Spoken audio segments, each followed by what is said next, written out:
nosso evento Aulas Magnas, atualização permanente. E conforme o programa que os senhores já receberam, hoje nós teremos a honra de receber para a nossa aula de atualização, tema Técnicas para a Solução de Conflitos, os professores Aloysio Sérgio Rezende Silveira, juiz titular da 16ª Vara Civil do Fórum de Julho, também professor do curso de especialização da PUC e ex-coordenador da área de métodos alternativos de solução de conflitos da Escola Paulistana de Estatura, e também a doutora Mariela Ferraz de Arruda Nogueira, juíza de direito da 29ª Vara Civil do Fórum de Mendes, integrante do núcleo do Movimento pela Conciliação do Conselho Nacional de Justiça, CNJ. Mais uma vez, agradeço a participação dos senhores. Essa atualização permanente tem nos trazido um resultado muito interessante. Inclusive, tivemos que abrir uma nova frente e essa aula está sendo transmitida também no 17º andar, mais uma turma que nós abrimos, mostrando a procura que tivemos. Na semana passada, quem todos sabem, houve o início da nossa programação, tema Nova Lei de Locação de Imóveis, e já na semana passada, logo após a disponibilização do sistema para as inscrições via intranet, em menos de uma hora e meia, nós tivemos o encerramento das inscrições com lotação máxima, não só para o evento de hoje, mas para todos os eventos programados até dia 10 de dezembro deste ano. Lembrando que aqueles que não conseguiram fazer suas inscrições, nós temos mais vagas, exatamente em razão dessa nova frente que abrimos no 17º andar, mediante videoconferência, simultaneamente, inclusive com a possibilidade de perguntas. Gostaria de agradecer a diretoria do Fórum, os funcionários da diretoria, a Secretaria de Primeira Instância e também o CAGE, que aqui é representado pelo meu colega Carlos. Com isso, sem maiores delongas, passo a palavra aos doutores Aloysio e Mariela, que farão a exposição do tema Técnicas para a Solução de Conflitos. Muito obrigado.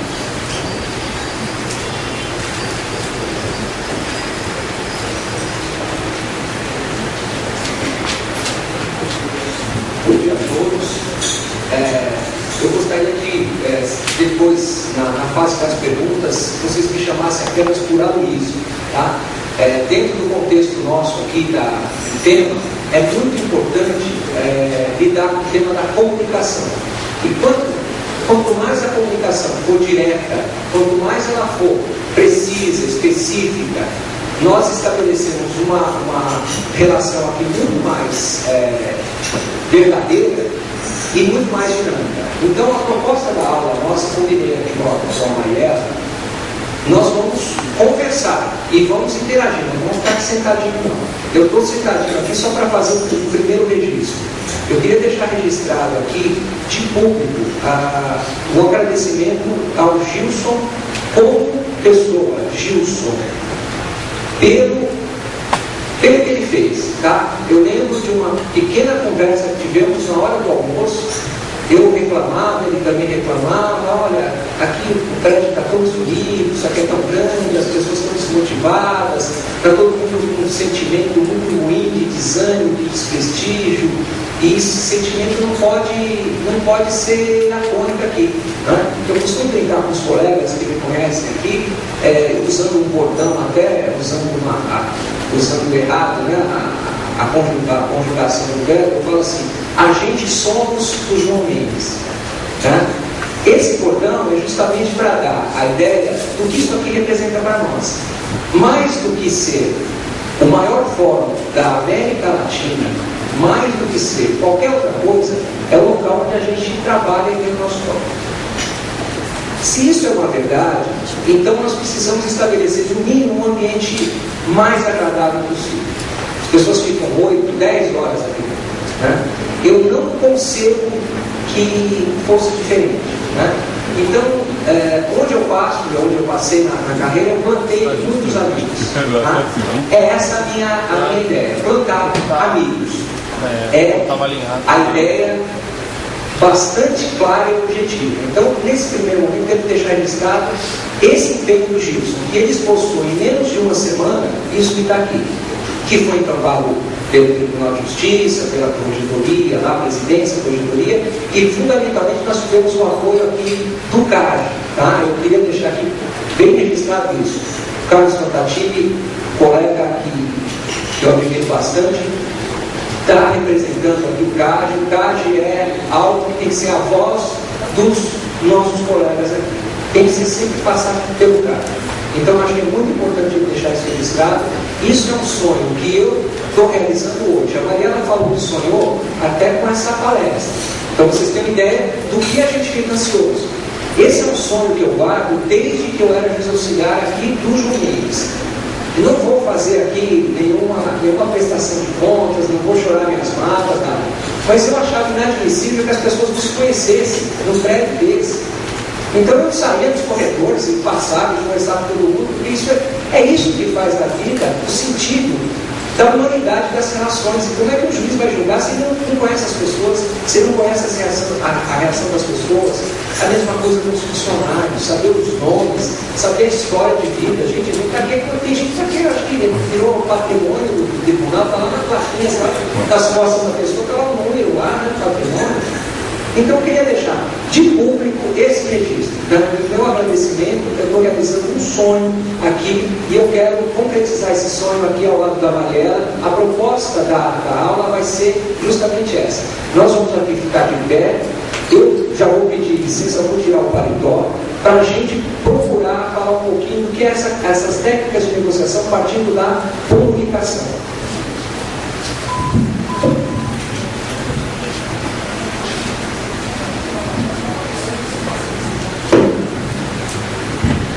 Já estou apresentada, Mariela, né? Eu confesso que sou totalmente favorável às técnicas de solução de conflitos, porque realmente quando eu aprendi um pouco sobre elas mudaram a minha perspectiva na condução dos processos, no relacionamento com as pessoas. Então o que a gente espera nesse tempo todo, né? Vamos deixar claro que a gente não tem a menor condição de passar para vocês tudo o que precisava, né, Luiz? A gente vai dar só uma introdução, vocês vão ter uma ideia do que são essas técnicas e como utilizá-las, mas a nossa ideia aqui é justamente que vocês despertem para esse novo modelo, essa nova postura, para que, quem sabe, a gente possa dar continuidade a esse trabalho e avançar nos meios compositivos. Bom, então vamos passar por isso. Quando for mais ou menos 11h20, onde quer que nós estejamos, nós vamos parar para fazer perguntas. A ideia da técnica de negociação é sempre a interação. Eu sempre vou achar um bom acordo nas respostas das minhas perguntas. E para que eu consiga perguntar para vocês alguma coisa, eu preciso conhecê-los e preciso me comunicar. A melhor comunicação é essa que eu estou fazendo agora. Eu falava com o Zeca aqui no comecinho, cheguei aqui mais cedo, e dizia para ele o seguinte, que no estudo da teoria da comunicação, apenas 7% da comunicação é verbal. Vocês sabiam disso? Então, e eu acho que isso tem muita contribuição das mulheres, porque elas falam mais que os homens. Mas mesmo assim, 7%. É pouco, né? É muito pouco. Então, na comunicação, vocês percebem que eu estou fazendo estudo de propósito, de caso pensado. Quando eu tiro o paletó, e você já viu que eu já estou de manga arregaçada, qual que é a escuta? Nós vamos falar de escuta dinâmica, né, Mariela? O que vocês leem nessa minha comunicação? Eu estou aberto a esse momento. E isso, para o negociador, é fundamental. Quando ele está aberto para a negociação, ele externa isso de uma maneira muito direta, muito clara. Se a gente fizer de outra forma, e tem lá uns slides aí que a Mariela vai passar, quer dizer que a gente vai não querer saber de negociar, nós vamos ver aquela figura de um burro, de um lado puxando a corda e o outro do outro, sendo que o alimento que eles querem está ali, né, numa situação que eles poderiam cooperar. E é justamente isso que eu quero falar. Nós temos um problema seríssimo de falta de comunicação e um uma outra coisa que é muito mais grave, que é o que nos torna aqui.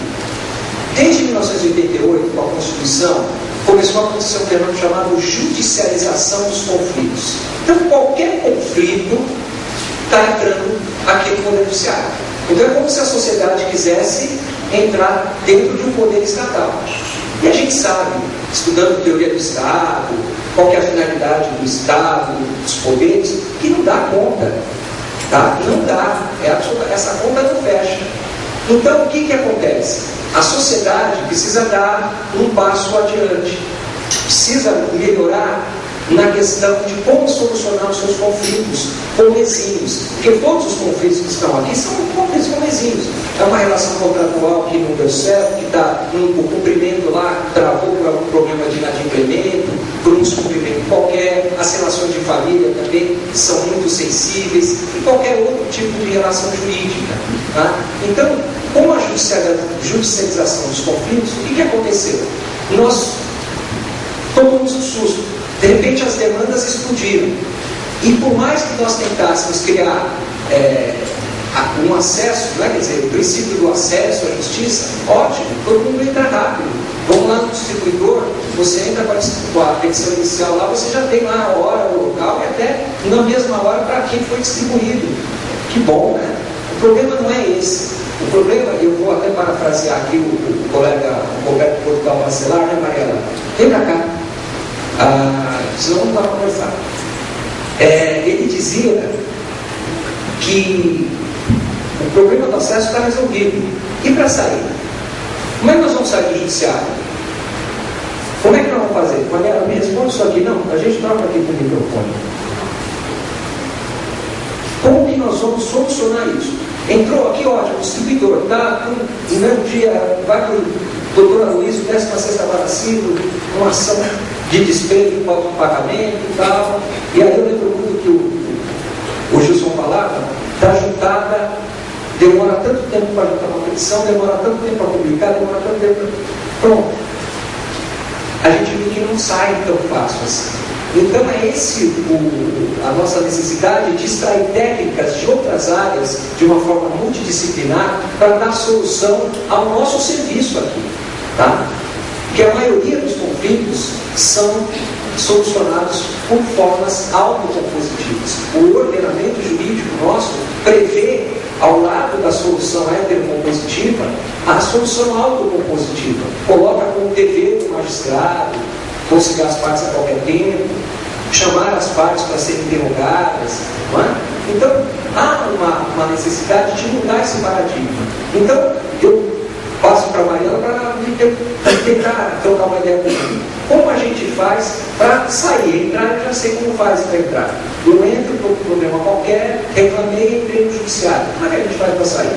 A gente precisa lembrar que antigamente a jurisdição não era uma atividade primária, era uma atividade secundária. Primeiro, a gente tentava solucionar os conflitos no âmbito privado. Se a gente pegar a Idade Média, isso era feito como? Pelos líderes comunitários, pelos líderes religiosos, quer dizer, a figura que passava credibilidade e confiança dentro da comunidade era essa pessoa que ajudava a resolver o conflito. Isso do tempo foi mudando, o Estado foi se agigantando e a gente chegou nesse ponto de que tudo é levado para o Estado e as pessoas perderam essa capacidade de solucionar seus próprios conflitos. Então o que a gente vai tentar fazer aqui hoje é justamente mostrar que é possível modificar essa postura e voltar para aquele sistema antigo, mas com um grande diferencial. Porque antes eles faziam isso focado justamente nessa figura da autoridade de um líder religioso, um líder da comunidade. O que nós vamos mostrar aqui é que não é preciso essa autoridade. Essa autoridade vai surgir no processo de conversa, de diálogo, mas ela não é necessária. A gente pode fazer isso com o uso de técnicas. E essas técnicas é que a gente vai tentar mostrar para vocês, trazendo de um lado da coluna que nós vamos mostrar, que é uma negociação, uma conciliação tradicional, intuitiva, sem qualquer tipo de conhecimento específico, tanto da relação humana como de outras áreas do conhecimento, para aquela que a gente idealiza, que a gente gostaria que fizesse. Só que para isso a gente precisa começar falando um pouquinho do conflito, né?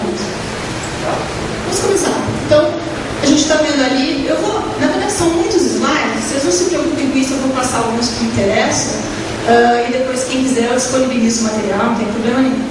O fato é que quando a gente pensa em conflito, é intuitivo, principalmente na sociedade ocidental, que a gente pensa em coisas negativas. Né? O que vem à mente da gente? Choque, luta, disputa, entrave, colisão, só sentimentos absolutamente negativos. É uma visão antagônica, uma visão colidente. E quando que esse conflito surge? Quando o nosso mundinho é invadido de alguma forma, ou ameaçado, ou há um desequilíbrio nas nossas vontades, nos nossos interesses. Só completando, ou quando a gente não entende o que o outro quer. Às vezes, e muitas vezes, é sempre assim, eu quero pedir para a Mariela alguma coisa, e eu sou um sujeito tosco, eu sou um ogro, eu não sei me comunicar diferente. Então eu falo, me dá isso aqui. Não. Me dá isso aí, e eu acrescento um adjetivo. Ela fala não. Então, nós começamos numa comunicação muito ruim a tornar uma espiral de conflito. E esse conflito vai aumentando. Só para vocês parênteses, já devolvo para a Mariela completar. Muitos de vocês já assistiram, acho que uma parte de vocês aqui já assistiu minha aula em algum lugar da vida. E eu sempre menciono esse filme, Crash no Limite, que fala da intolerância. Quem assistiu sabe muito bem o que é essa espiral do conflito que eu estou me referindo. Então, eu estou fazendo alusão a esse filme para vocês entenderem como, às vezes, a falta de comunicação dá uma reação pior para outra pessoa, sobretudo no caso, aí vou dar um caso simplório, o sujeito que é paquistanês, que tem a loja, que vê a loja invadida, e o sujeito da seguradora, absolutamente impassível, ele fala, o senhor agravou o risco, o senhor cuidou da fechadura da porta, o senhor não vai ter indenização. E ele, não, eu não estou entendendo o que está acontecendo. Não, mas eu preciso do meu prejuízo, minha vida. Olha o que está acontecendo. E aí ele quer se armar, ele quer ter alguma defesa. Então, isso vai encadeando uma série de reações, e aí você fala, bom, o que o paquistanês vai ter a ver com a filhinha daquele rapaz que consertou a porta? Aí vocês vão ver no filme aonde que nós podemos chegar às vezes numa situação. E qual foi o gesto que eventualmente evitou que aquela espiral do conflito chegasse no ápice, numa situação destrutiva, que aquela menininha eventualmente fosse assassinada, né? Eu não vou falar, mas assistam o filme, tá? Então a gente percebe que tem várias origens do conflito. Ele pode ser uma simples deficiência de informação. Eu não tenho uma informação completa sobre um fato e já tiro uma conclusão seguinte que vai gerar o conflito. Pode envolver interesses, né? Eu tenho um interesse diferente da outra pessoa, ou divergente. Pode envolver relações, né? Uma questão de comunicação entre relacionamentos, emoção que está sempre envolvida nos relacionamentos, os estruturais, que são questões geográficas, físicas, recursos, e valores. Por que isso é importante? Porque nesse gráfico aqui, a gente vai perceber, ele é do Christopher Moore, que tem situações, tem conflitos que são fáceis de negociar. Quando a gente tem um problema de informação, basta trazer a informação, transparência, a gente tem um conflito solucionado. Se a gente tem interesses, também vamos trazer esses interesses à tona e ver como conciliá-los. Nem sempre aqueles interesses que no primeiro momento parecem ser colidentes, excludentes, eles de fato são, né? Nas relações é a mesma coisa, um casal em litígio, vamos estabelecer uma comunicação positiva que vai permitir isso. Mas quando a gente envolve valores e estrutura, nem sempre a gente consegue isso, principalmente valores. Por quê? Porque são valores religiosos, são valores éticos, são regras de conduta.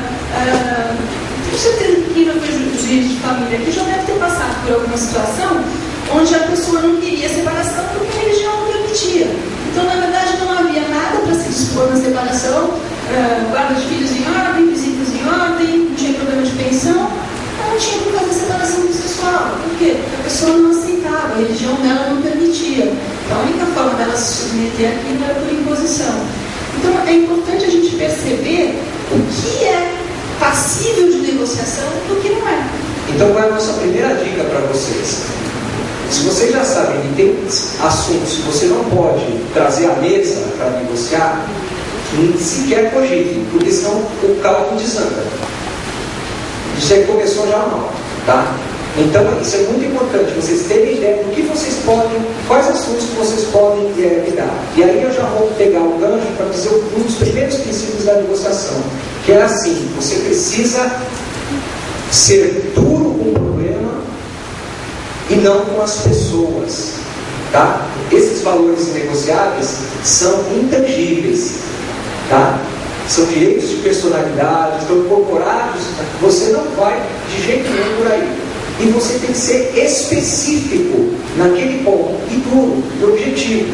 Então é muito importante que você já tenha essa dica, já nesse primeiro slide que a Mariela está passando, de como encarar na hora, na mesa da negociação. O que vocês podem falar, o que não podem. Aqui a gente coloca as mudanças, que é justamente para vocês perceberem o quanto o conflito afeta uma pessoa em todos os sentidos, fisiologicamente, emocionalmente, no comportamento. Quer dizer, começa já com a transpiração, com a boca seca, a perninha que fica balançando, né? Enfim, cada um reage de uma determinada maneira. Além disso, a parte emocional fica totalmente alterada, né? As emoções vão lá no ponto mais alto. O próprio comportamento, em função disso tudo, vai ter uma reação a isso. Então, a gente está cansado de ver quando o conflito vai se acirrando, as pessoas falando mais alto, o tom mais duro. Então, quando a gente vai tratar de um conflito, seja como negociador, seja como conciliador, a gente não pode perder de vista que a pessoa não está no estado normal dela. Ela está totalmente fora daquela zona de conforto dela. Ela está abalada fisicamente, emocionalmente. Normalmente ela também não sabe como agir quando ela está num prédio público, de fórum. Então a gente precisa levar isso tudo em consideração para conseguir trazê-la para um nível de normalidade, porque só é aí que a gente vai conseguir partir para uma efetiva negociação. Então, quando a gente pensa no conflito,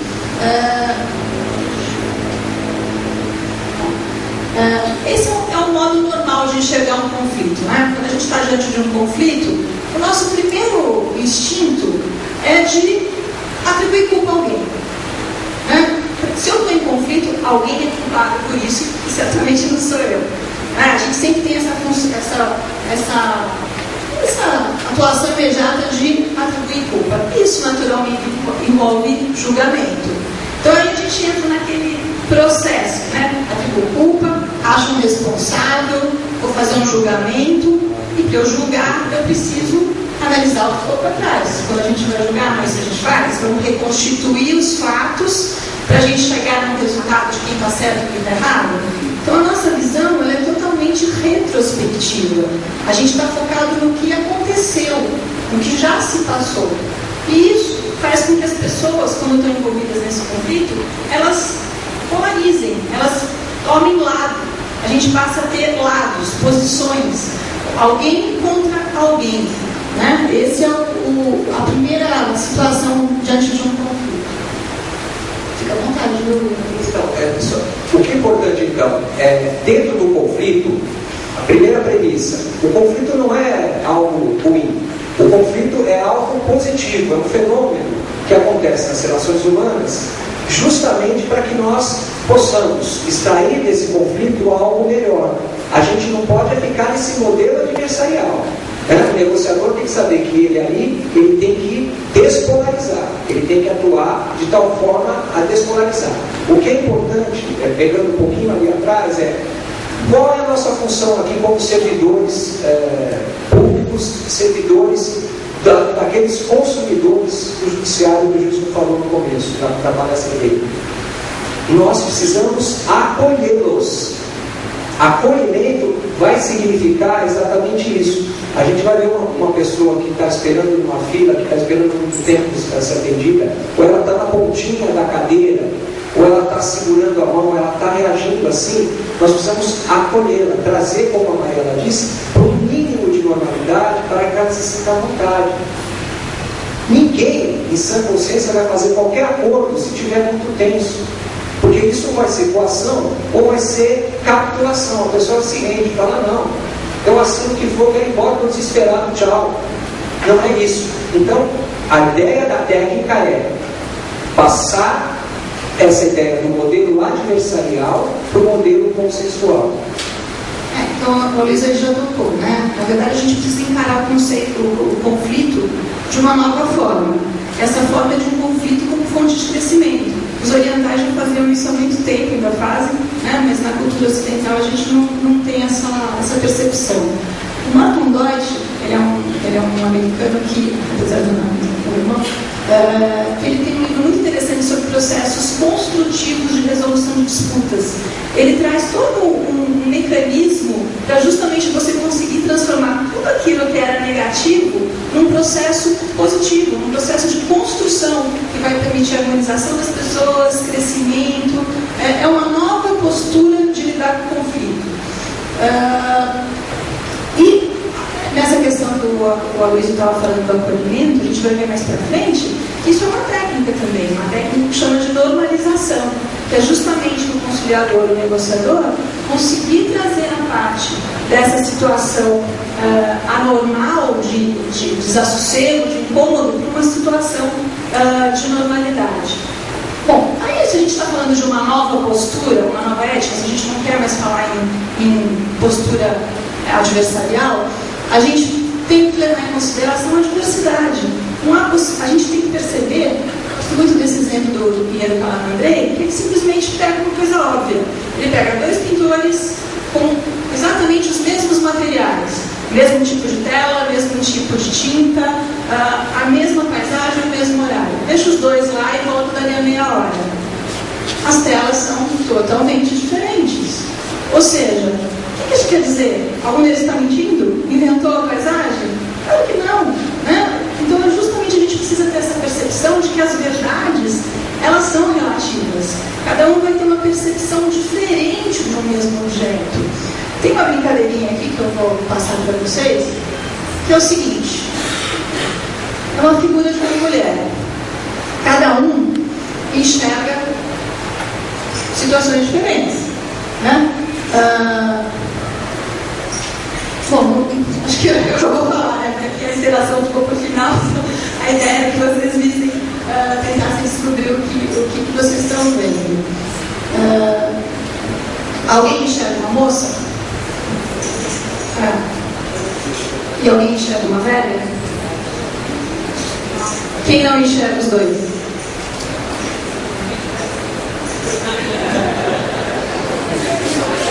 Você vê uma linda mulher ou uma velha nariguda?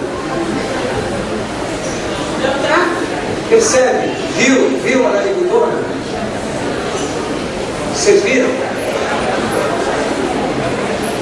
Isso significa uma coisa muito importante para nós. Nós não somos, graças a Deus, uma ciência exata. Graças a Deus, nossa percepção, ela tem vários enfoques. A tolerância, portanto, para o modelo nosso consensual é a premissa maior.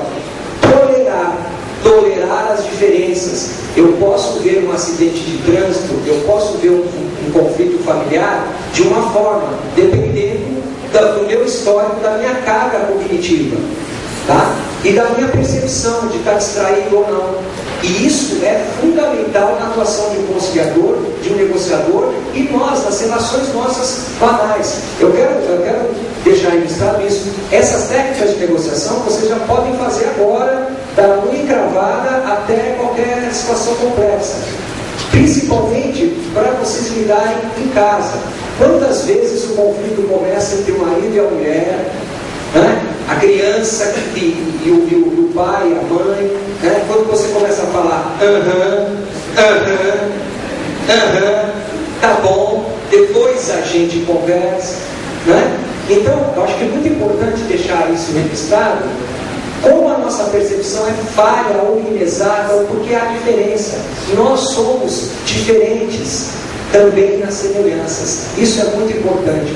Luiz, vou dar uma colher de chá aqui para quem não viu, hein? O esboço. Essa é a jovem, essa é a velha. Estão fundindo as duas.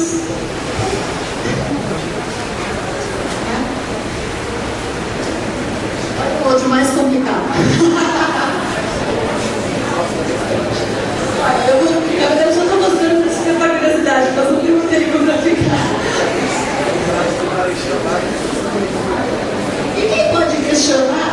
a visão do Picasso de uma mulher.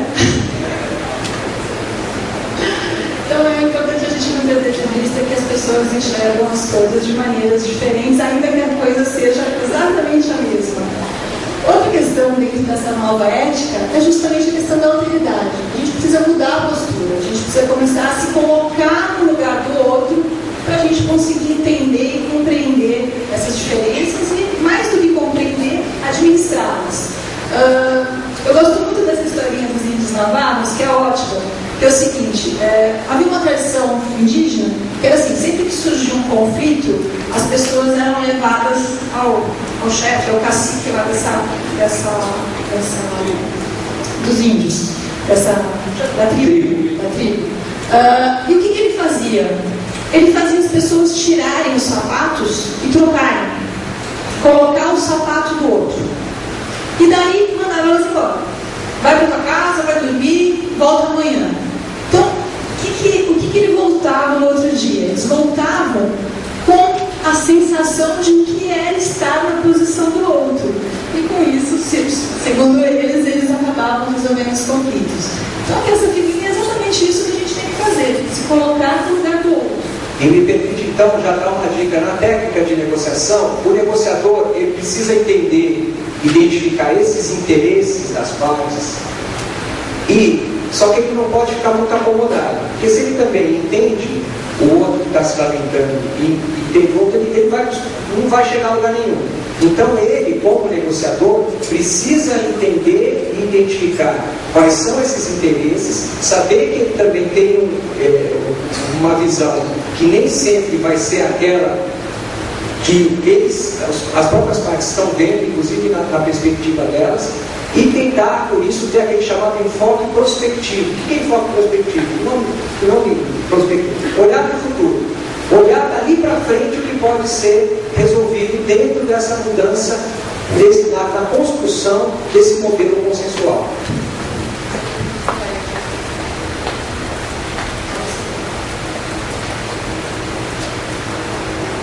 O fato é que aqui tem um quadrinho que deixa bem claro as reações naturais que a gente tem diante de um conflito. A primeira opção que a gente tem é tentar evitar totalmente o conflito, fugir dele.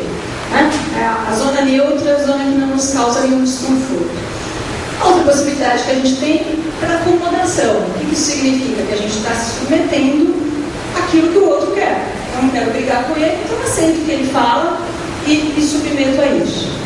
Uma outra possibilidade, eu não aceito de jeito nenhum, eu quero o meu, a minha versão, o meu jeito de ser. Então, eu vou competir e quero ganhar. Esse é o meu interesse. Então, a gente percebe que a negociação, ela está justamente, é o ponto de equilíbrio disso tudo. Se vocês olharem as setinhas, vocês vão ver que, num dos lados, a gente tem preocupação só com as próprias metas. Quando eu estou competindo, eu não estou interessado no outro, eu estou interessado em mim, que eu vou ganhar e que eu vou levar de melhor. Do outro lado, também se eu abro mão, eu não vou sair satisfeito disso, porque eu só estou atendendo os interesses do outro. Então a negociação ela é justamente esse ponto de equilíbrio. Por quê? Porque ela vai permitir que essas pessoas que estão envolvidas nesse conflito achem uma solução que seja boa para os dois lados, uma solução que tenha ganhos mútuos, que haja uma cooperação para se chegar a um resultado positivo para ambos. Deixa eu pegar um gancho antes dela já passar, já falando, é o seguinte: a gente pensa, e a gente individualmente pensa que negociar é perder. Cada um perde um pouquinho, todo mundo vai embora, parabéns. Não é isso negociação. Essa negociação meramente distributiva é balcão qualquer lá de coisa que não nos interessa. O que nos interessa é, pela técnica de negociação, validar os sentimentos das pessoas que estão ali, porque elas estão ali angustiadas, elas querem uma solução, elas não se veem capazes de resolver aquele conflito que está instalado entre elas, e ela espera, tem uma expectativa do conciliador muito grande. Então, o conciliador, pela técnica, precisa validar os sentimentos e ele precisa, com isso, trazer opções de ganhos mútuos. É o chamado modelo do agregar, ganha e ganha. aquela solução é fruto de algo que as partes conseguiram solucionar com algo que se agrega. Elas vão sair daquela negociação melhores do que entraram, e não com aquela sensação Smirnoff, tá? Daquela ressaquinha depois, fala, o que eu fui fazer, meu Deus? Perdeu. Isso não é bom. Por isso que aí a gente merece ouvir crítica de que, olha, aquele acordo não vai dar certo, não. Olha, aquele acordo, o juiz esforçou muito e ali convenceu ele na base da imposição e falou, tá bom. Aí a gente entra naquela setinha.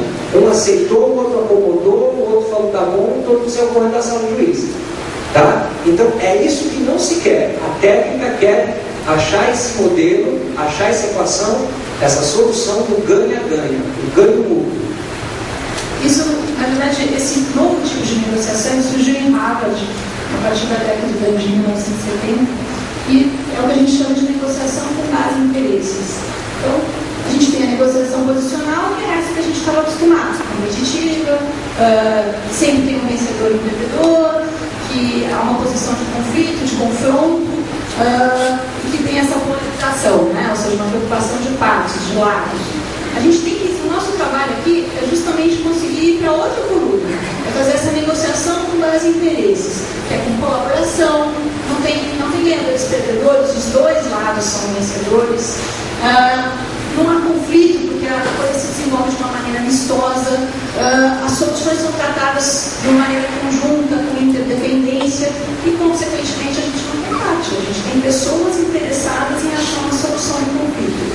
É uma visão, então, que tem essa preocupação com o outro, que as soluções sejam cooperativas, que as soluções sejam de interesse comum.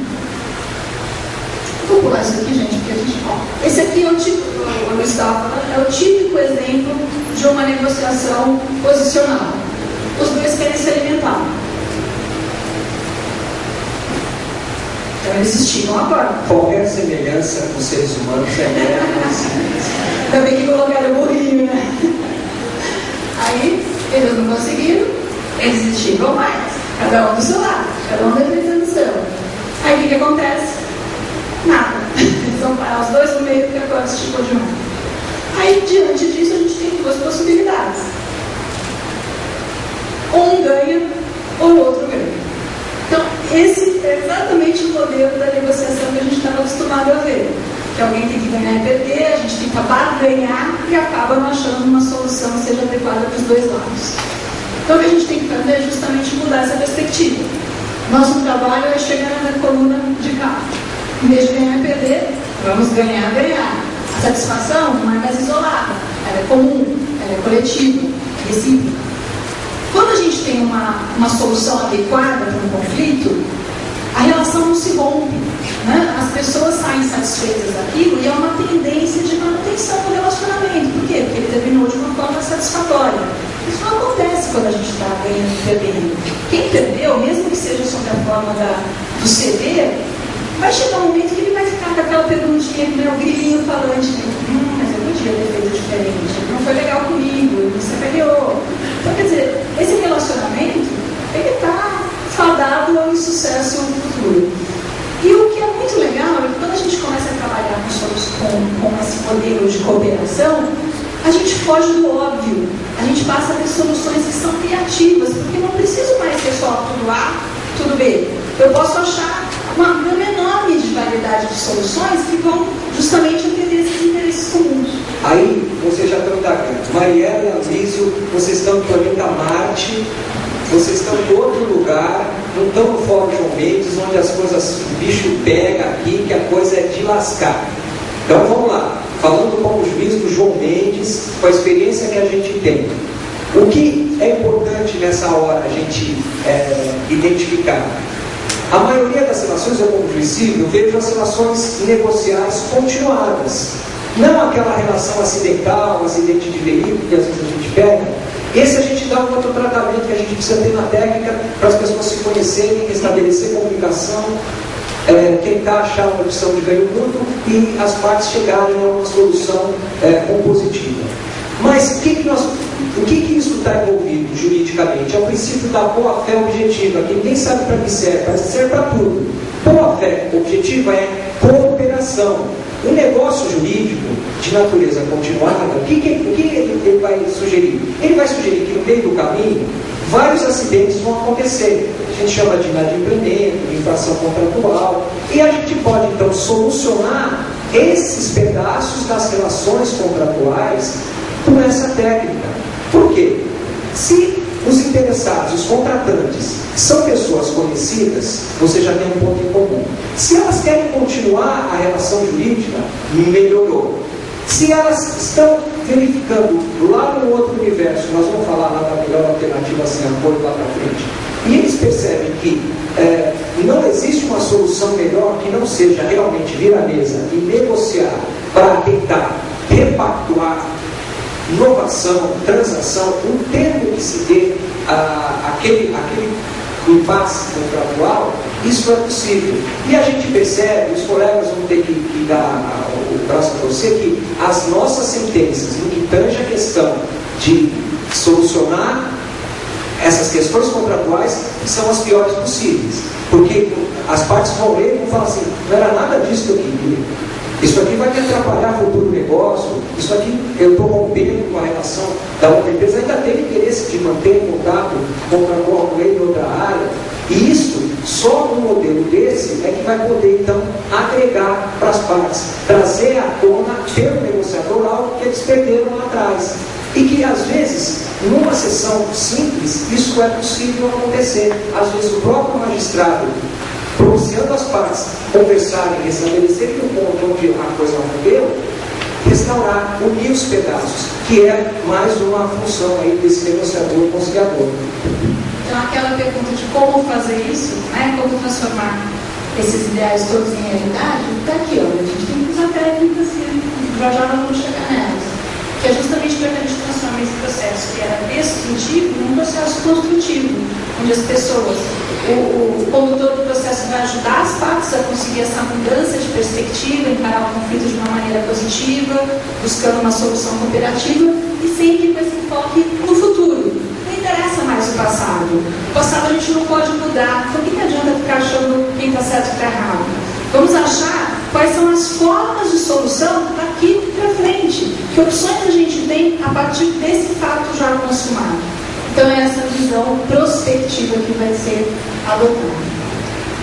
Só que aí a gente precisa falar um pouquinho entre diferença entre posição e interesse. Quando a gente, o processo deixa isso muito claro, quando alguém tem um conflito, ela faz um pedido, né? Normalmente no processo alguém faz um pedido.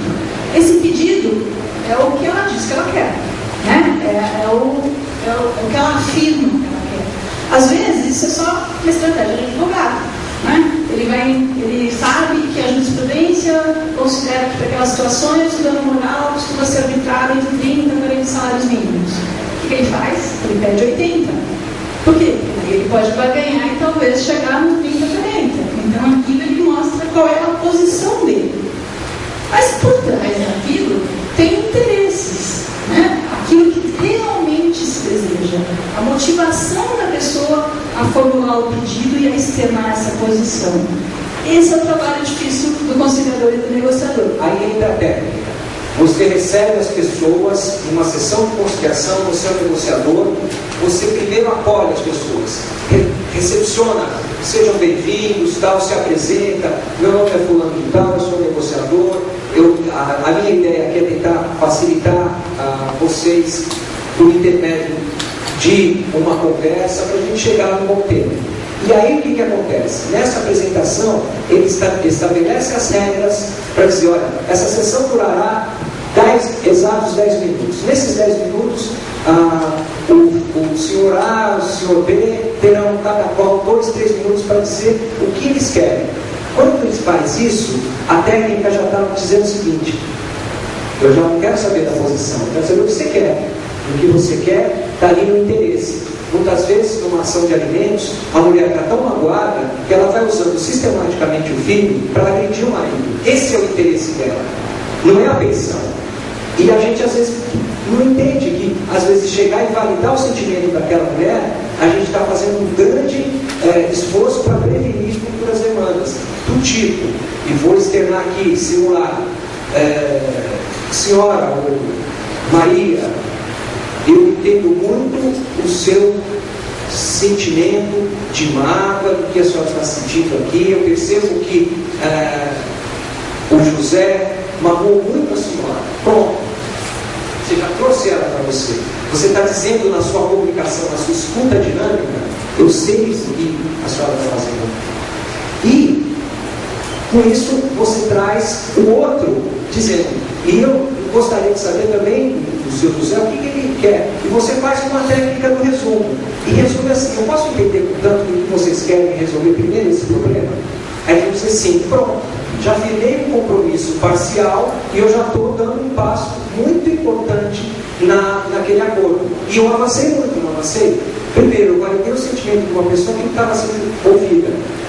A mulher está magoada, o marido atraiu, deixou lá pão e água. Ela está, eu não vou falar uma palavrão aqui, mas é isso mesmo, ela está muito bem da vida, né? Então ela vai usar de tudo que é bem, ela vai infernizar mesmo, porque ela quer ser ouvida. Essa é a maneira que ela tem de se comunicar e falar, olha, eu preciso de ajuda, né? O negociador tem que ter essa consciência, validar os sentimentos, estabelecendo as regras, confirmando com as pessoas para que elas não fiquem incomodadas, do tipo, ai, que horas vai acabar? Que horas vai acabar? Ai, fica naquilo, não vai adiantar, tem que dizer, vai mudar tanto, nós vamos tentar isso, tal, vamos ouvir um e outro, o outro não interfere quando o outro desabafa, ele fala, e com isso nós vamos chegando lá no interesse. Desculpa, Mariana, pode falar. Eu vou contar uma historinha que é um caso clássico de demonstração do que é posição e interesse. Qualquer curso que vocês fizerem de conciliação e negociação vai contar essa historinha. É a historinha da laranja. Então tinha duas crianças, dois irmãozinhos, se pegando por causa de uma laranja. E briga daqui, puxa, eu quero você, minha. Enfim, chegou o pai. O pai já conhecia as duas figuras, né? Então pegou, tirou do menino e deu para a menina. Conhecia que ele era do peru, então deu para a menina. Acabou que chegou a mãe. A mãe olhou e falou assim, não vou resolver isso de uma maneira melhor. Tirou a laranja da menina, dividiu no meio e deu metade para cada um. E os dois saíram absolutamente emburrados. Aí chegou a tia, a madrinha, né? Aquela que conhece os dois, mas neutra, distante da situação. E ela fez uma pergunta lógica. Para que vocês querem a laranja? Perguntou para a menina. Para que você quer a laranja? Aí a menina falou assim, eu estou assistindo a Ana Maria Braga e ela me deu uma receita, ensinou uma receita para fazer com a casca da laranja. Aí ela virou para o menino e falou, e você? O que você quer fazer com a laranja? Eu queria chupar, queria comer a fruta. Então vocês concordam que a gente dê a casca para ela e o bago, o miolo para você? Tá ótimo, essa é a solução perfeita. E os dois saíram. Então, qual era a posição que eles estavam demonstrando? Ambos queriam a laranja. Mas aí a gente investigou um pouquinho só e a gente descobriu para quê. O que motivava aquelas crianças a querer a laranja? Então a gente achou um interesse. O interesse era a casca e o outro interesse era o miolo. Aí eu tenho uma pergunta que vocês fizeram. Que momento é que vocês estão? Eu estou no João Mendes, consciente de que dá para usar isso aqui em todas as vidas que a gente fizer. Bom, daí a gente tem que falar um pouquinho da comunicação, isso chegar provavelmente nas técnicas, né? O Luiz já falou várias vezes que não tem como conseguir nada disso sem estabelecer uma comunicação eficaz. Esse aqui é o modelo de comunicação que a gente vai buscar, da circularidade. Por quê? Acho que não está aparecendo assim. Porque todo mundo tem que se comunicar com todo mundo. É assim que funciona. Quando a gente chega numa audiência com esse perfil, você pode ter certeza que você vai resolver o conflito, né? Que é um ponto em que as partes conseguem elas mesmas se comunicarem, também estabelecem esse diálogo do conciliador e vice-versa. Então, quando a gente alcança esse movimento de comunicação circular, a gente está caminhando para chegar a um resultado positivo. E a gente não pode esquecer, tem uma expressãozinha que a gente fala, comportamento gera comportamento. Ação, reação. É o sistema autocoerente. Tudo que você faz, na verdade, você reage diante da reação do outro, que por sua vez reage diante da sua reação, e assim a gente vai trocando o tempo ações. Na comunicação é assim também. Então, a gente precisa observar tom de voz, a maneira como a gente trata as pessoas, se a gente está tranquilo ou não está. Então, se alguém te aborda de uma maneira brusca, isso a gente vê todos os dias em balcão de cartório, não é? Se o advogado chegar e te tratar com respeito, ainda que o problema dele seja a coisa mais grave do mundo, a guia que ele precisa que não foi expedida, o cliente tem que ligar todo dia para saber onde está o processo, enfim, qualquer situação. Se ele te tratar com respeito, você certamente vai responder com respeito e vai se dispor a auxiliá-lo dentro do que for possível. Se ele for mal educado, aí vem a técnica de controle, né? E daí, o que você tem que fazer? Você tem que responder em outro nível, justamente para que ele vá alcançando aquela normalidade que a gente já falou. E aí vem a nossa obrigação para com os consumidores do Poder Judiciário. Eu acho isso muito importante a gente dizer. Nós já sabemos disso, ele não sabe. Essa é a maneira que ele vem tomando pancada desde lá de baixo, vem subindo. O que ele vai dizer no livro? Ele vai chegar assim: boa tarde, meu senhor, boa tarde. Não vai. Ele já vai querer chegar de balcão. Como você já tem essa informação, você vai estabelecer um conflito com ele? Não. Então, naquela técnica, você vai despolarizar. Você vai ter, com a escuta dinâmica, entender o que ele quer. Bom, tem uma informação sobre um determinado processo.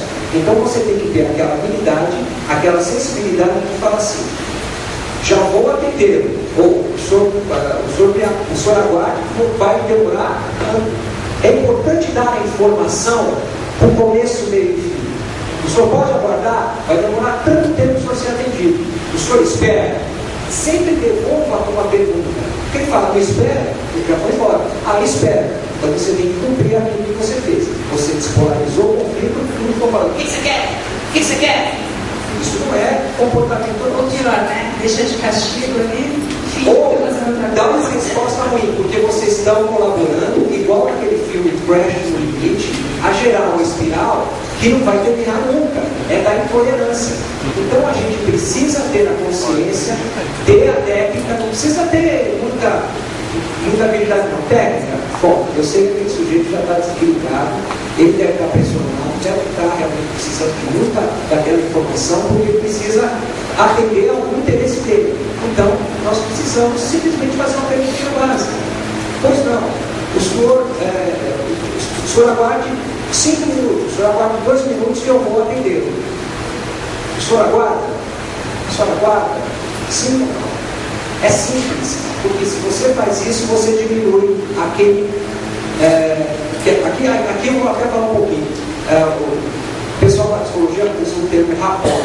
Rapport é essa ambientação que nós temos aqui. Eu estou me sentindo muito bem à vontade. Tá? Mas nem sempre isso acontece. E nós precisamos estabelecer esse rapport no nosso ambiente de trabalho. Se a pessoa entra naquela sala de audiência, aquilo está pesado, não vai ter nada, não vai acontecer, você vai recolher prova. Tá? Você tem que estabelecer um mínimo de ambientação despolarizando, na medida da técnica, com as perguntas.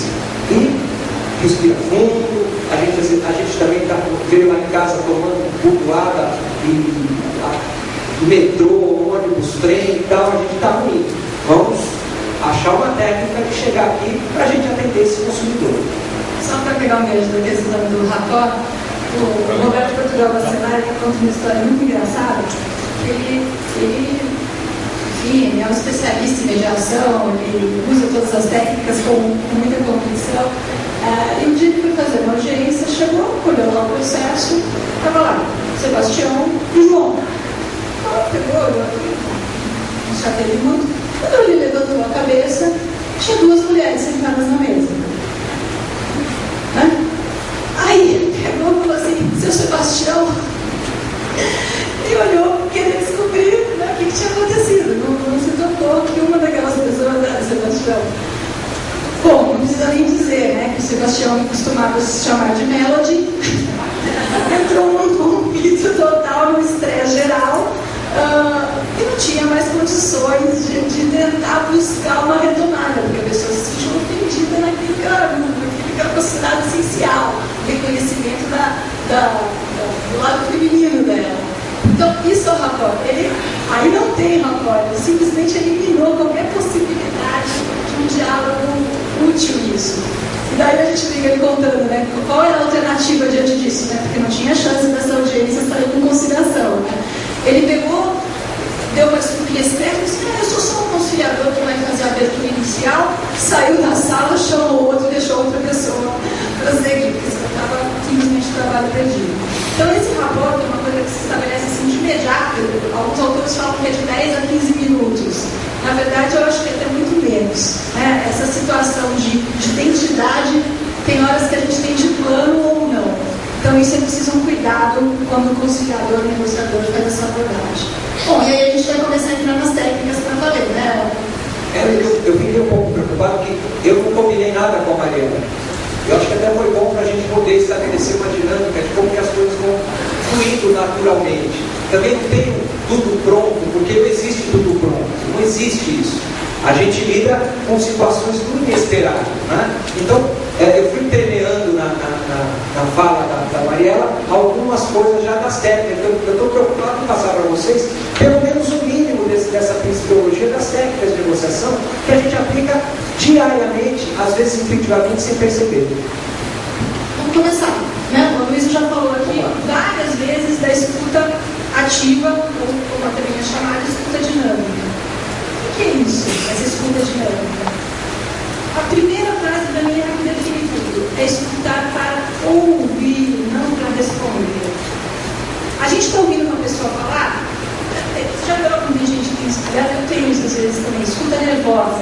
A pessoa começa a falar, você quer ajudar, e você termina a frase dela. Gente, isso é terrível para quem está recebendo isso, né? Eu preciso vigiar, que eu tenho mania de fazer isso. Quer dizer, a pessoa não está se sentindo ouvida, porque ela não conseguiu concluir um pensamento até o fim, que você sempre dá uma ajudinha. Né? Quer dizer, não é isso, é você efetivamente escutar, compreender, entender o que ela está falando, né? Compreender o significado das palavras. Essa escuta tem um conteúdo emocional, quer dizer, você está validando aquele sentimento da pessoa na medida que você está ouvindo ela. E o papel do conciliador negociador é deixar claro que ele está ouvindo. Né? Ele precisa deixar muito claro para as pessoas que estão falando que ele está escutando com atenção, que ele está compreendendo. Compreender não significa concordar, são coisas diferentes.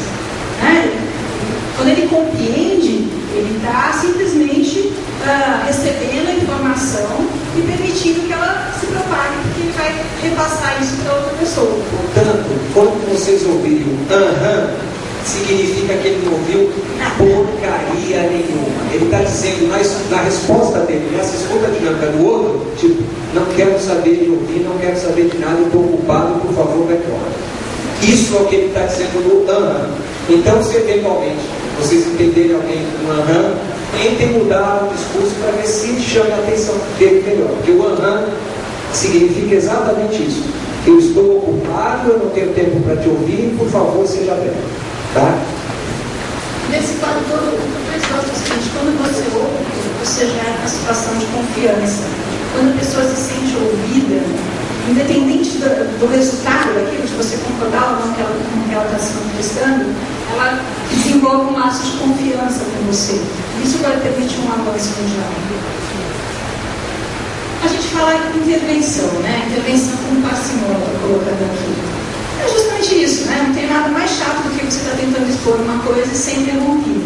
Tem um exercício que a gente faz nas aulas, quando são as aulas mais longas, que é justamente isso: a gente separa as pessoas em grupos e uma fica tentando contar uma história e a outra o tempo todo, já é combinado, interrompendo e falando de coisas que não tem nada a ver com aquilo que ela está contando. Não tem nada que deixa ninguém mais bravo do que isso, né? Você saber o que você está falando e alguém está te interrompendo e não está deixando você falar. Que é justamente a escuta nervosa. Então, o conciliador negociador, ele tem que saber a hora de intervir. Ele não pode, ele não deve fazer isso todo o tempo. É lógico que tem situações que ele vai ter que fazer isso até para estabelecer uma ordem que pode se perder. Mas isso tem que ser feito com parcimônia. Por quê? Porque, na verdade, é ele que vai estar passando o exemplo de comunicação. Então, se eu estou dizendo, olha, normalmente quando a gente faz a abertura de uma conciliação, a gente coloca as regras que vão ditar o procedimento da conciliação. Uma delas é justamente essa, não interromper a outra pessoa. Então, quando um fala, o outro aguarda e vai ter a oportunidade dele de falar também. A gente até usa uma técnica, às vezes, que é o seguinte, de orientar as pessoas a dar um papel e lápis e fala o seguinte, olha, se a pessoa falar alguma coisa que você sentir aquela vontade enorme de refutar, anota. Porque quando você chegar na sua vez de falar, você dá uma olhadinha lá e você lembra que você tem que refutar essa afirmação. Mas então você não interrompe. Então, o conciliador, ele tem que dar esse exemplo de não interrupção, porque se ele não fizer isso, as partes não vão respeitar o que foi combinado. Então, tem que intervir com parcimônia. Por isso é importante a abertura, o acolhimento, dizer o que você é, quanto tempo vai durar, quais são as regras pré-estabelecidas e pedir a anuência daqueles que estão participando. Porque quando eles disseram sim, eles se comprometeram. Então, se houver alguma interferência, o negociador, o conciliador, o mediador, pelo que vocês têm, vai dizer assim, olha, lembra, senhor, nós combinamos que um ia falar o outro, lembra? Ah, tá bom. Pronto, e aí toca de novo. Isso também o Aloysio já falou, né? Na verdade, é uma técnica que a gente tem que separar as pessoas dos problemas. Quando a gente tem um conflito, a primeira coisa que a gente faz é focar na pessoa, né? Que a pessoa foi desrespeitosa, que não me tratou de maneira adequada, que não se educação, quer dizer, a gente foca nos aspectos negativos da pessoa. Não, vamos separar. Ela foi desrespeitosa, mas qual era o fato que gerou isso? Vamos voltar um pouquinho para tentar entender a situação e focar qual é o problema. É dele que a gente tem que tratar, não das pessoas. Isso não significa que a gente vai ignorar sentimento, mas a gente precisa fazer essa separação para conseguir chegar a uma solução do conflito. Não, eu só estou preocupado agora, porque nós temos mais uns 10 minutos para a gente tentar, eu acho importante você dar sequência. Tá, bom, aí a gente já falou então da diferença entre interesses e posições, né? Então eu trouxe aqui um exemplinho legal que é fácil, né? Uma relação entre locador e locatário. Os dois têm interesses comuns, né? Conservação do imóvel, bom relacionamento, duração de contrato. E eles têm um interesse que é conflitante, o valor do aluguel. Eles têm alguns interesses que são diferentes. O valor da casa, a data do pagamento. Então, quando a gente vai fazer esse exercício de tentar chegar a uma solução, a gente precisa separar esses itens para a gente saber como tratá-los, o que é relevante, o que não é, né? Então, isso é importante. E eu faço o seguinte, vou pular um pouquinho os slides, porque na verdade a gente não vai ter tempo de chegar nisso. Já sabia que isso então eu vou olhar para frente um pouquinho, porque eu acho que é importante a gente entender uma negociação onde a gente vai encaixar isso tudo. Então, o Aloysio já falou da abertura, né? Eu começo até um pouquinho antes. Quando a gente está falando em aproximar pessoas, a gente tem que ter uma preocupação física também. Isso é muito importante. O ambiente que a gente está faz toda a diferença quando a gente vai conversar e negociar. Se você está num ambiente que te oprime, que te deixa angustiado, não vai conseguir descontrair e chegar num ponto de conseguir resolver a coisa de uma maneira dentro da normalidade.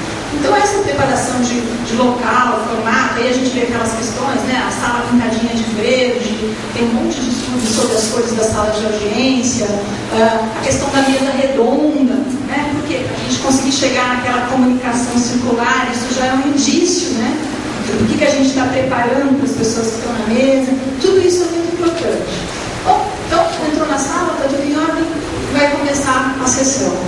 Aí o conciliador vai ter que fazer as apresentações. O Aloysio já fez isso no começo. Eu gostaria que vocês me chamassem de Aloysio, ele já estava usando a licença de propósito, falei da comunicação, justamente isso, como é importante.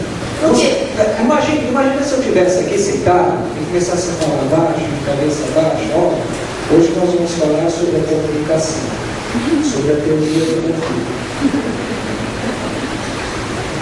Não preciso falar mais nada, né? Toca aí. Então é isso, né? Então, a primeira coisa, descobrir como as pessoas querem ser chamadas, um negócio tão simples, né? Podia ter evitado aquela vergonha que o Bastelar passou se ele tivesse perguntado para a pessoa: a senhora gostaria de ser chamada? Pronto, né?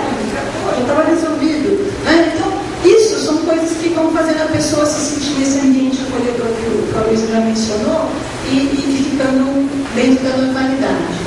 E aí a gente tem que fazer essa abertura. O que é essa abertura? É simplesmente explicar o que nós estamos fazendo lá, qual é o procedimento que vai ser seguido. E isso é tão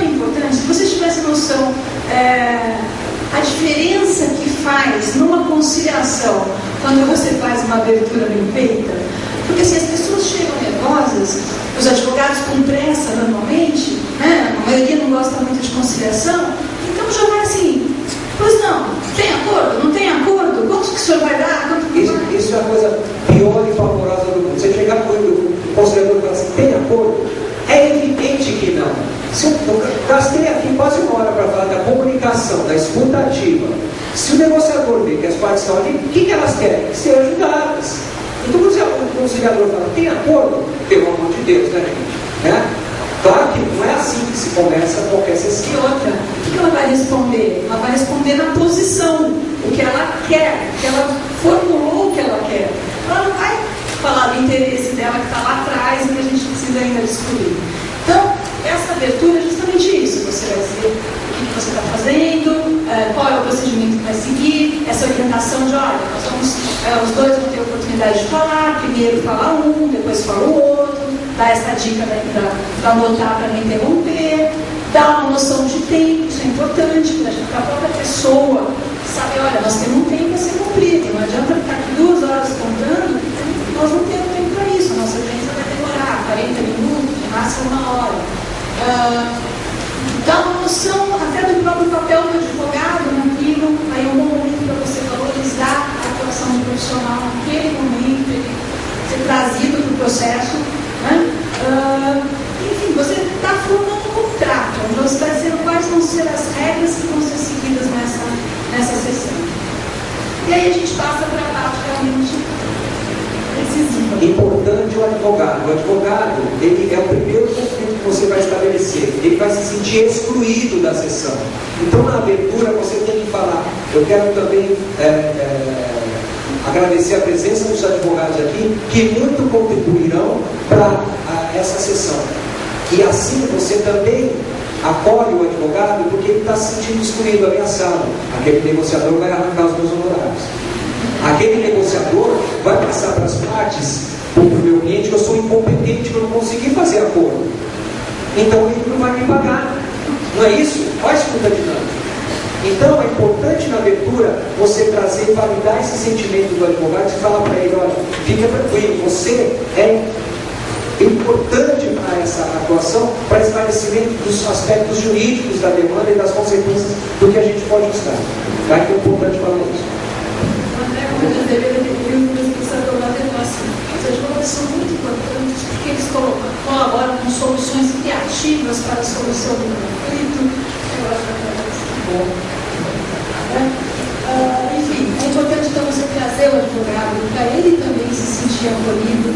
Sabe, às vezes ele também não sabe no momento que ele pode falar, ele também não está acostumado com esse processo. A conciliação que ele conhece é aquela de ninguém deixa o advogado abrir a boca, porque acha que ele vai atrapalhar a negociação. Né? Então, é tudo um aprendizado. Mas se você traz ele para uma situação que ele se sente acolhido, a coisa vai fluir mais normalmente. Você vê? A gente comentou lá atrás da comunicação, né, quando a gente fala dos gestos. Eu mesmo me descobri que eu tinha uma mania de fazer o seguinte: assim, quando o advogado estava falando que eu achava que não era oportuno, eu fazia assim, esperar. Acabou, né? Perdi totalmente ela. Quer dizer, ele vai virar um opositor dentro da mesa. Então, são coisas simples que a gente vai, às vezes, perceber, que a gente precisa começar a se policiar para não deixar nem o corpo, a mãozinha, como está deixando, né? Enfim, são coisas que a gente precisa modificar. E aí a gente vai realmente começar o processo de interação. Fez a apresentação, a gente vai começar a ouvir as pessoas para entender por que elas estão ali. Eu gosto muito de uma forma que eles colocam, de a gente, porque você poderia dar oportunidade às próprias partes para elas dizerem quem querem, né, quem gostaria de começar. Mas aí você já começa com o impasse logo de cara. Então, melhor você achar assim, um procedimento seu. Olha, então nós vamos iniciar pelo fulano, porque foi ele que tem preocupação, no plano judiciário, ou vamos começar com fulano, porque está sentado à direita. Quer dizer, traga algum critério objetivo para justificar para quem você está dando a palavra primeiro. Parece que não é nada, mas é um elemento importante. Vai dar uma nota daquela neutralidade que eles esperam que você tenha. E aí você começa a se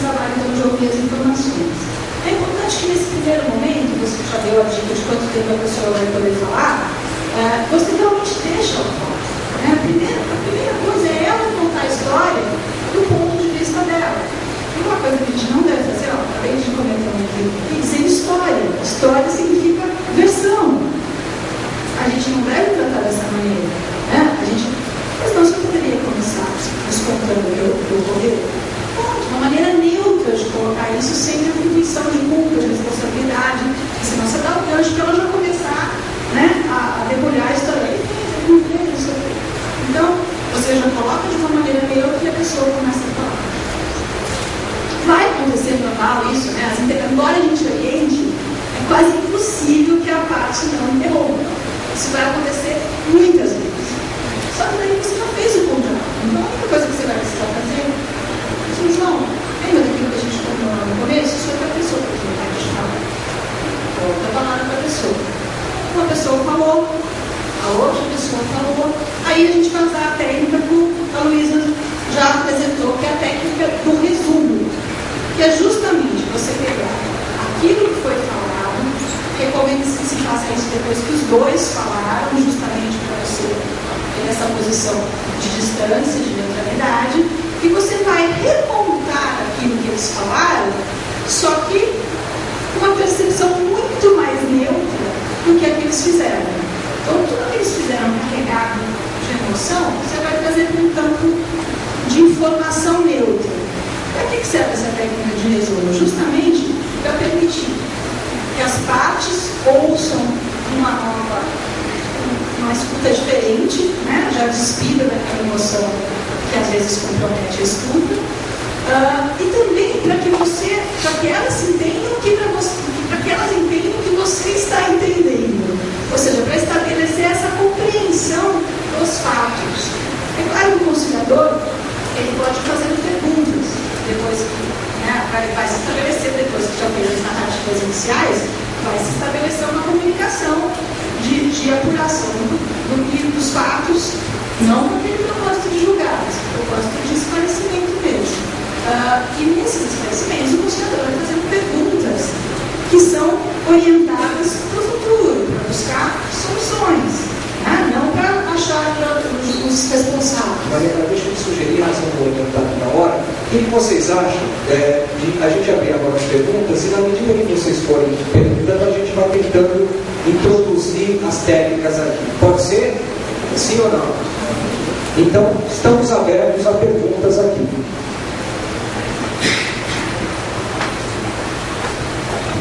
Deixa eu aproveitar para falar um pouquinho de que tem dois amigos falando. No dia a dia, nas audiências, tem que ter nenhuma noção de tudo isso que vocês falaram. A gente vem tentando realmente trabalhar, fazer acordos, mandando bastante coisa do setor de conciliação. E eu fico contente que tem um público tão grande no dia de hoje, porque realmente eu achei que não conseguia tanta gente, mas isso é um mérito de vocês. Tem duas situações que eu me deparo frequentemente. Eu vou pedir para cada um de vocês responder. Uma é daquele advogado que está com atrás, os honorários, e praticamente, pelos gestos, pela postura, até formalista demais, ele fica na boca do cliente. Eu estou aqui, eu resolvo, eu fui contratado para isso. O meu cliente só vai falar se eu deixar. O que deve o conciliador fazer nessas circunstâncias? É a primeira pergunta. Segunda, quando a parte é realmente intransigente. Eu contratei advogado, já estou gastando dinheiro com isso, por que eu vou perder meu tempo explicando quais são os meus interesses? Então, a senhora conversa comigo. Então, cada um gostaria que respondesse para que o conciliador, para que o juiz, para que o advogado, o assistente social, qualquer pessoa possa dar uma flexibilizada na situação e conseguir realmente um acordo.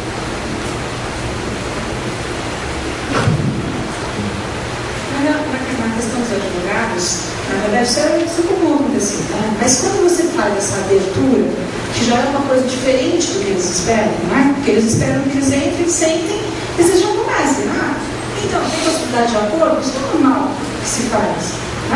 Então, quando você já eliminou esse passo, começou lá atrás, conversando, explicando, você vai deixar claro que você vai ouvir as partes, que os advogados vão ter oportunidade de falar também, porque é importante que eles tragam soluções criativas, como diz a André, mas no momento adequado. Quer dizer, você vai orientando até que ele se sinta de uma forma constrangida de interromper isso. Por quê? Porque você está apresentando a coisa de uma maneira tão aberta que as negativas dele vão deixar ele numa saia justa, não o juiz ou o negociador. Né? Ele vai estar sendo grosseiro, ó, vai acontecer também, né? A gente lida com todo tipo de gente. Mas não é o normal. Quando você trata a situação de uma maneira diferenciada, o natural é que a resposta também seja diferente. Com essas necessidades, às vezes, da gente retomar a condução desse processo de conciliação. Mas, normalmente, isso é feito. Jane, a pergunta é muito interessante, porque é o seguinte: juiz pode ser conciliador? Quando as partes chegam na sala do juiz e vê lá um tabuladinho dele, todo poderoso, soberano, bonitinho, tal, qual é a mensagem dessa comunicação que eu passo? Eu posso decidir a vida de vocês e não quero saber de nada, vai ser a minha decisão de ponto final. Esse é o modelo adversarial. E tanto é adversarial que normalmente os advogados ficam próximos dos juízes na audiência. Numa audiência que tem finalidade de conciliação, e o juiz aí se despe, é uma maneira bem quebrada, mas ele tem essa tentativa, ele já esclarece no início, como a Mariana disse: olha, essa sessão não é uma audiência que eu vou fazer, não, aqui é uma tentativa de conciliação, e você diz a que veio. E aí, o que já é importante é dizer, é já trazer as partes para próximo do negociador. Então, numa mesa, você traz as partes próximo de si. O advogado é o coadjuvante numa sessão de conciliação.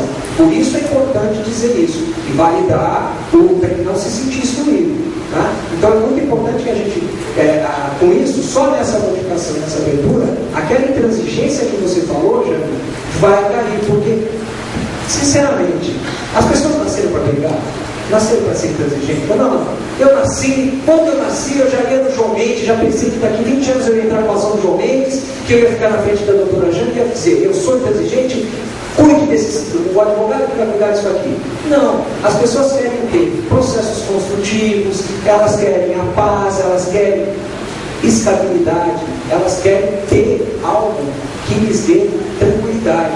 Né? É isso. Então, talvez seja usando as técnicas que você usou muito intuitivamente, com essas técnicas você facilita muito, você passa uma mensagem para a parte e ela fala: pô, sabe, aquela vez vai estar com uma boa intenção. Quer ver uma dica? Um colega faz isso e eu acho bem interessante. Quando ele vai fazer audiência de conciliação, ele desce da mesa e senta na ponta junto com as partes. É a comunicação da mulher. Mas ele não faz isso antes. Ele está lá, espera as partes chegarem, e quando elas se acertarem, ele levanta e senta na pontinha ali perto delas. Todo mundo fica com aquela cara absolutamente, né? Faz uma diferença brutal. A mensagem está avançada. Aqui eu não estou para julgar, aqui eu estou numa relação horizontal. Né? Eu vou tratar em outro nível de conversa. Então, perguntas, só não pode fazer pergunta difícil. Vamos lá. Eu não sei se vocês perceberam, só para aproveitar a técnica, ele fez isso certamente pela amizade, mas isso também é uma técnica. Ele valorizou a intervenção da Jane. Chama afago ou reforço positivo. Que é você, na negociação, quando aparecem aspectos que são positivos, algum comportamento que está mostrando que a pessoa compreendeu a dinâmica, você valorizar. Muito interessante, muito boa essa sua intervenção, é muito útil. Quer dizer, a pessoa se sente valorizada e, mais uma vez, ela é trazida para dentro do sistema.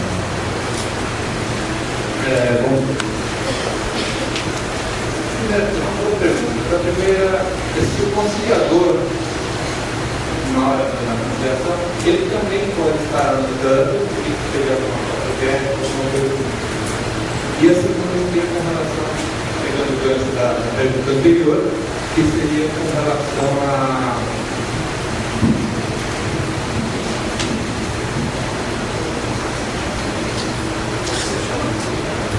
Ricardo, vamos responder e você já lembra. Responde, Mariana.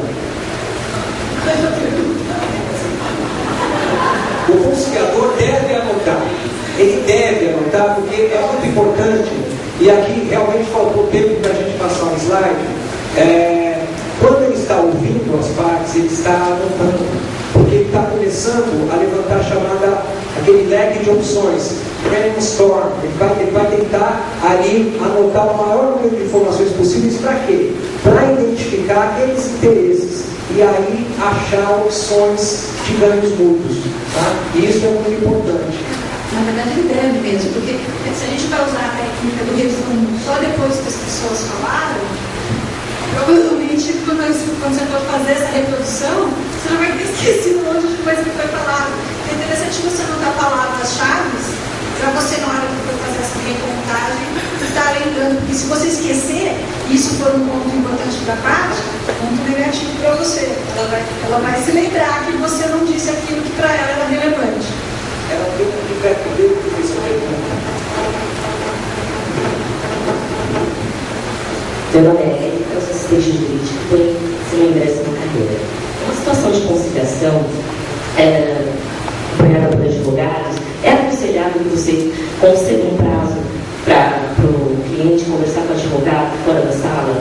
Porque às vezes na situação, às vezes eles não se sentem confortáveis, às vezes a posição até do advogado é divergente do cliente, que termina mudando aquilo que eventualmente conversaram antes da sessão. Então é aconselhável se conceder esse prazo? Responde, Maria. Eu acho que sim. Né? Eu acho que você tem que lembrar que o processo, o conciliador, ele está ali como um facilitador de comunicação, ele não está ali para dirigir nada.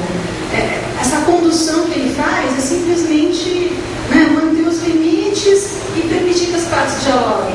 Então, aquilo normalmente é importante. Né? Então, tem que deixar. Lembre-se que entre o cliente e o advogado há uma relação contratual de confiança muito importante. Isso tem que estar mantido, senão fica complicado. O advogado pode até abandonar o patrocínio da causa, dependendo da situação. Então é importante trazer e dar a oportunidade, oportunizar mesmo. E aqui eu aproveito então a chance para falar de mais uma técnica, que é a da sessão privada individual. Às vezes, numa negociação, você pode perceber, você vai ter um feeling assim, de que tem alguma coisa que não está sendo dita, mas você não consegue, né, trazer aquilo para saber o que é e a relevância daquilo. Você percebe que incomoda, que tem alguma coisa, né, que está ali. Então, uma das técnicas seria você utilizar essa sessão privada, que é justamente você se reunir com uma das partes do seu advogado, depois você vai fazer isso com a outra também, naturalmente, e conversar de uma maneira que ela tenha essa liberdade, eventualmente, de te contar alguma coisa que não está sendo dita na mesa. Se isso for acontecer, na abertura vocês digam que vão fazer isso, porque vocês não podem criar regras que peguem de surpresa a pessoa fala, peraí, esse conciliador já está produzindo uma coisa que eu não consigo, eu não vim para isso. Vai falar com outro, tem que pedir a anuência. Pode ser que seja em determinado momento necessário fazer as sessões separadamente. Vocês concordam? Se eles não concordarem, você também não faz. Eu acho que é importante isso. É a autonomia da vontade, né, das partes, dos advogados. Vamos lá? Fala previsão, meu filho.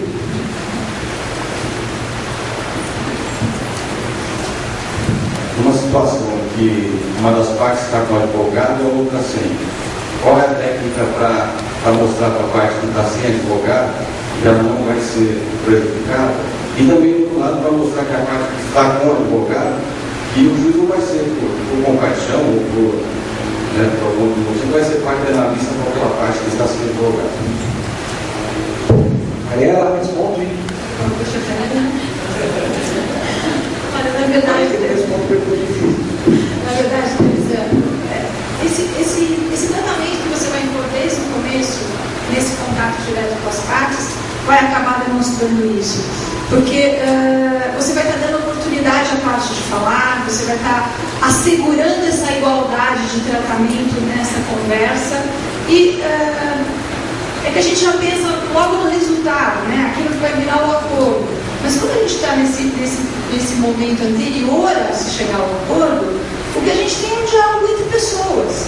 Então, não necessariamente a gente ainda precisaria da figura do advogado, porque ele vai ser importante, vai ser na fase de soluções, né? de verificar se aquela solução é possível ou não, se não viola a lei, enfim, se é conveniente sobre o aspecto legal.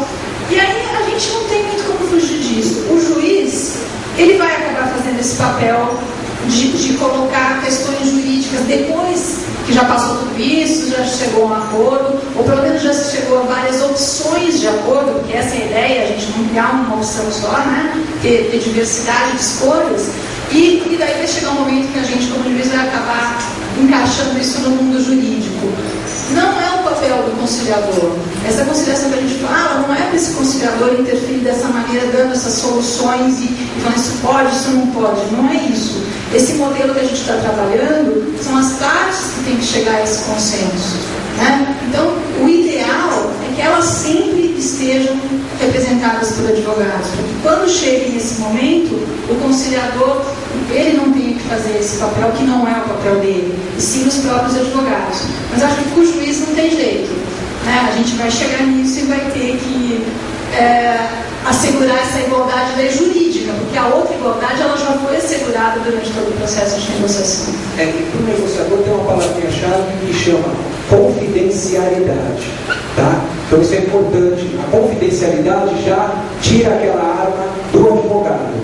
A gente já atendeu o andar de cima, vozes do amém, não querem. Eu estou desapontado com vocês aí no andar de cima. Nós no andar de baixo aqui, sofrendo tanto, vocês no andar de cima, não fazendo nada. Colaborem com a gente, nós não esquecemos de vocês. Aliás, minhas preces sempre no andar de cima. Pelo amor de Deus. Mas muito obrigado pela atenção que vocês estão dispensando para a gente aí. A gente não esqueceu de vocês. Diga, Regina.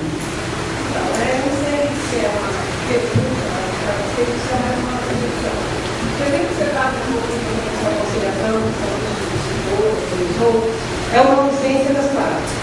Quando elas se fazem presentes, elas são, via de regra, faladas pelos advogados. Como aqui a gente está num ambiente diferente dos conciliadores, da eleição dos operadores de direito, existe alguma maneira que a gente possa contribuir para chamar a parte para esse processo de solução de conflito? Porque, pelo ponto de vista, o interesse é da parte. O advogado tem a posição.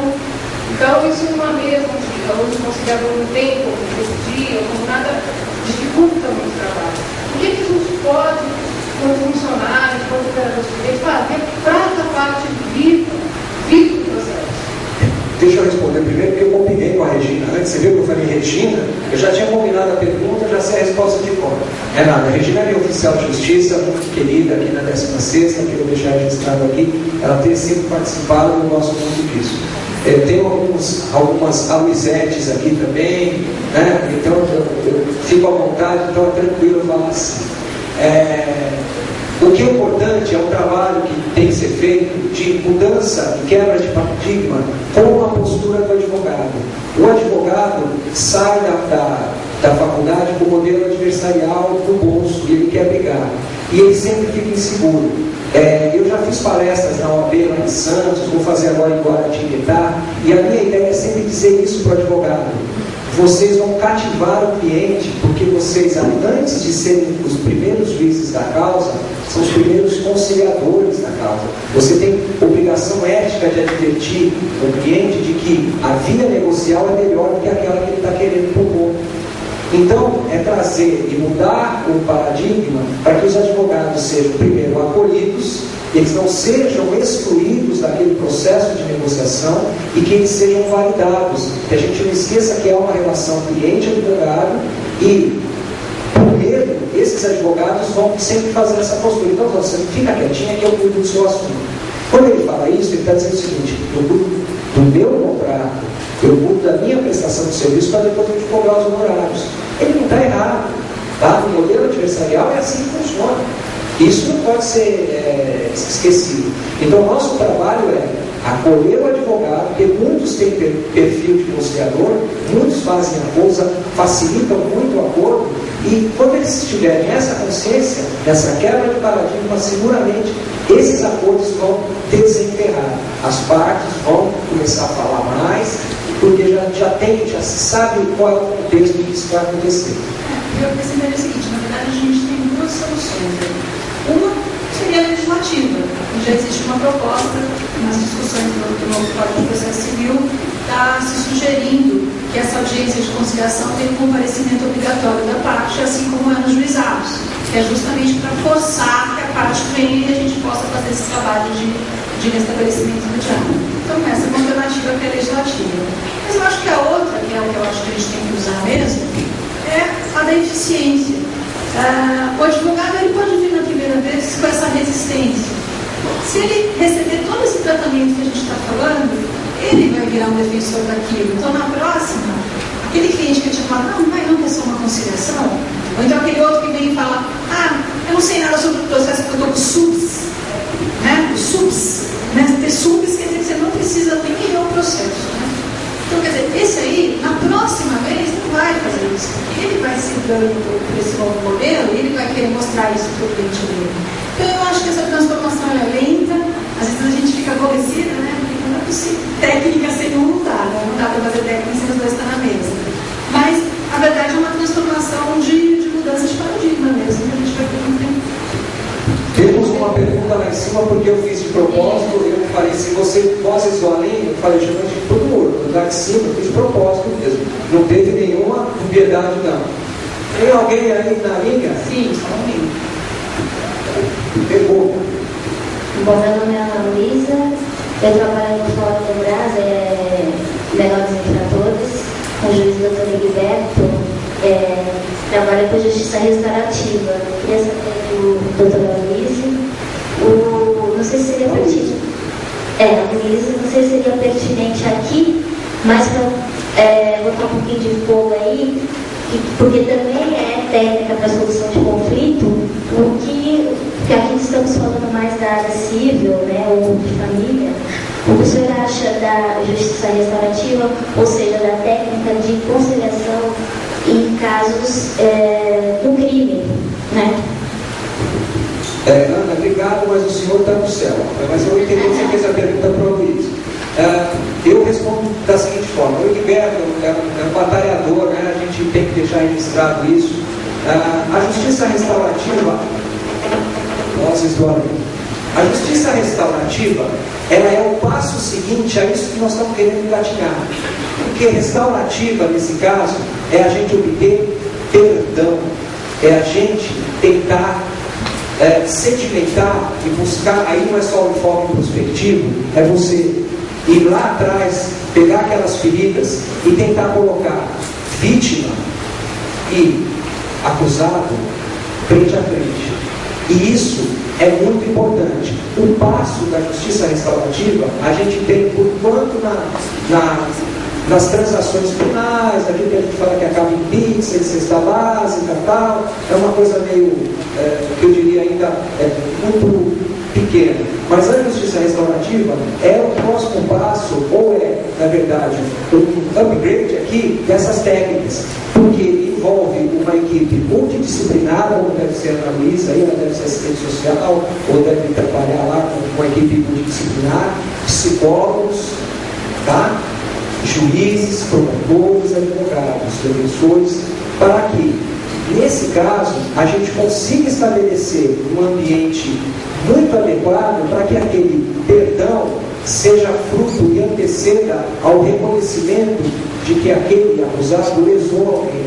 Imaginem vocês qual deve ser a emoção de uma mãe que teve um filho atropelado, morto, por aquele cidadão que, depois de passar por uma série de ajuda dessa equipe multidisciplinar, ele sinceramente se desculpa.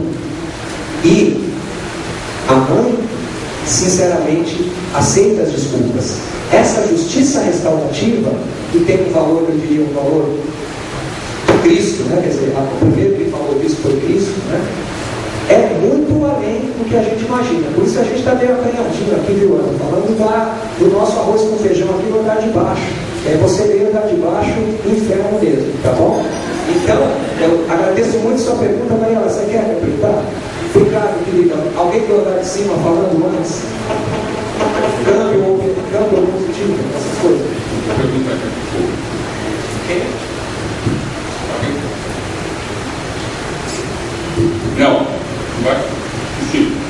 Em cima, mas não sabe mais onde então, né? Gente, mais alguma pergunta? coisa que vocês gostariam de fazer? Acho que nós já podemos encerrar, né, Mariana? Acho que já deu tempo. Última brincadeirinha aqui com vocês, tá? Eu gosto dos filminhos. É o olho do observador. Então, mostrando as diferentes perspectivas daquilo que a gente vê.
E o sonho, eu acho que está se tornando realidade.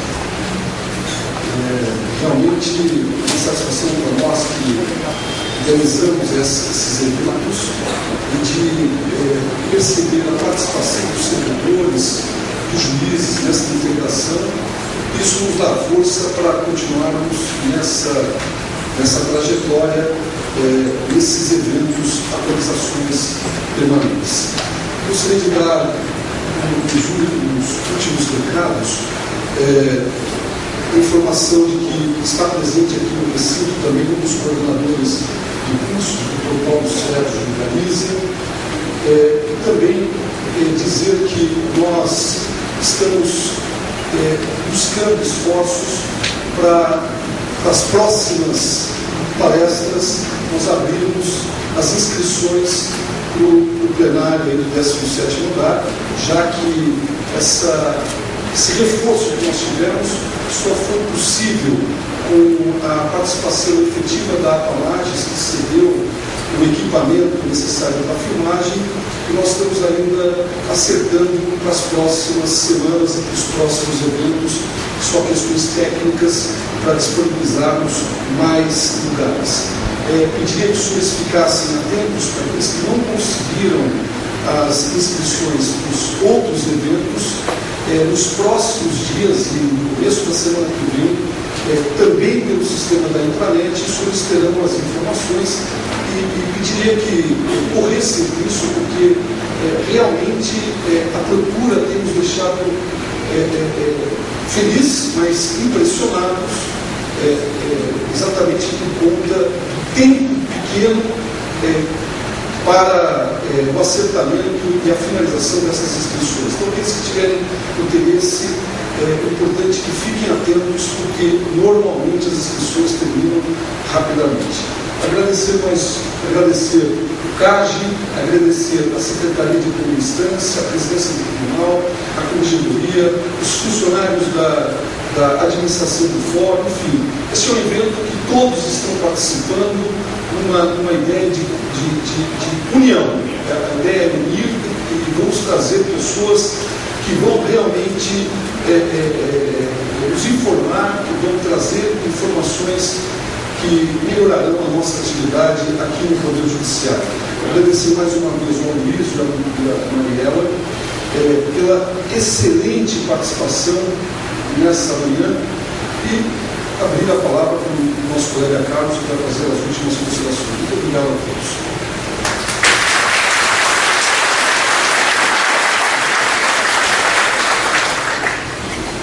É uma honra estar aqui. Gostaria de agradecer ao Gilson por ter me convidado para esse projeto tão empolgante, tão cativante. A gente vê tantos servidores aqui, gente idealista, gente dedicada e tal. Estou vendo a Vânia aqui, que foi minha escrivã, antes de ser escrivã do Gilson, na 25ª, onde eu tive a honra de substituí-los. Quero parabenizar a Mariana e o Aloysio, que são colegas excepcionais, realmente, que dão orgulho para a gente, dão esperança de dias melhores. A gente que é engajado, que é apaixonado pelo trabalho e tal.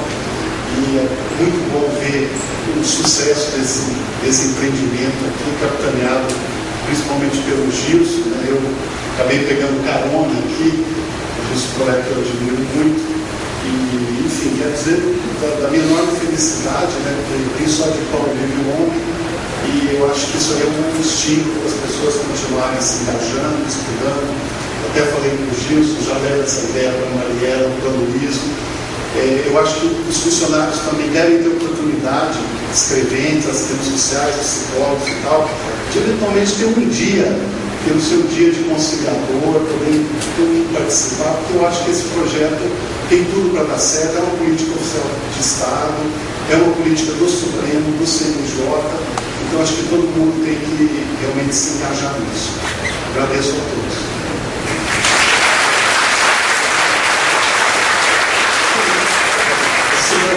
Nós teremos a continuidade do nosso curso, atualização permanente, em 1º de outubro, sexta-feira, às 10 horas da manhã, e o tema será desenvolvido pelo nosso colega Cláudio Luiz Brandi Godoy, problemas sobre condomínio edilício.